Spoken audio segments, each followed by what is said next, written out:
সাধারণ মধ্যবিত্ত পরিবারে বড়লোকদের এই কাতলা মাছের রেসিপিটা করে আজ আয়েশ করে ভাত খেলাম। সুপ্রভাত, কেমন আছো সবাই? কোচবিহার জেলা থেকে আমি প্রিয়া নতুন আরো একটি ভিডিওতে সবাইকে অনেক স্বাগত। স্নান করে চলে আসলাম আয়নার কাছে, তারপরে টিপ সিঁদুর দিয়ে নিজেকে একেবারে পাল্টে নিলাম। সত্যি তো, আমাদের বউদের এই টিপ সিঁদুরটাই হচ্ছে আমাদের আসল গল্প। রান্নাঘরে ঢুকেই দেখতে পেলাম দুধে এত সুন্দর সর পড়েছে, তাই আর লোভ সামলাতে পারলাম না। সেই ছোট্ট থেকে আমার সর খেতে ভীষণই ভালো লাগে। আজকাল উনুনে রান্না হচ্ছে বলে এই উনুনেই দুধটা জাল দেওয়া হয়। এতে কি হয়, সরটা অনেক মোটা করে পড়ে। কাল রাতেই হঠাৎ করে আমি সিদ্ধান্ত নিয়েছি আজ আমাদের বাড়িতে বড়লোকি কাতলা মাছ রান্না হবে। হ্যাঁ, বড়লোকি কেন বলছি, কারণ মধ্যবিত্ত সাধারণ পরিবারে সচরাচর এই রেসিপিগুলো করা হয়। তার আগে দেখো তো আমার এই শর্ট কুর্তিগুলো কিরকম লাগছে। প্রত্যেকটা কিন্তু আমি মিশো থেকে নিয়েছি। আমার প্রত্যেকটা ড্রেস তোমাদের এতটাই পছন্দ হয়, বলো প্রিয়া তোমাকে সবকিছুই মানায়। অসংখ্য ধন্যবাদ আমাকে এত সুন্দর একটা কমেন্ট করার জন্য। আমি প্রত্যেকটার লিংক কমেন্টে পিন করে দিচ্ছি, আর ইনস্টা থেকে দেখলে অবশ্যই কমেন্ট করো। এবারে বলি, মাছ যাই হোক না কেন, রুই হোক বা কাতলা, আমরা কিন্তু সবসময় ঝিঙে আলু দিয়ে ওই পাতলা মতন ঝোলটাই বানাই। স্বপ্নেও কখনো ভাবি না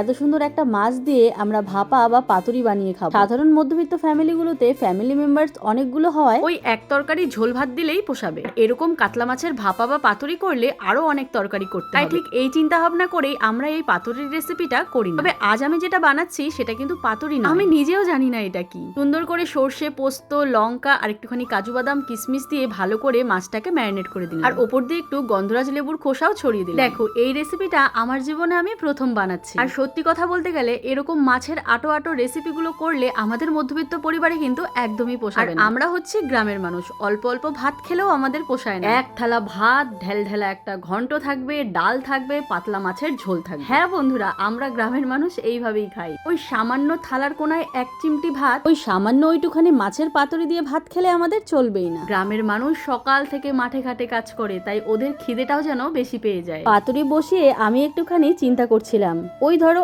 আস্ত দিনটা কোনোভাবে কাটিয়ে নিলাম, কাল ঠিক কিভাবে কাটাবো সেই চিন্তাই করছিলাম। চিন্তা করতে করতে এইদিকে আমার সুন্দর বড়লোকি কাতলা মাছের রেসিপিটা হয়ে গেল।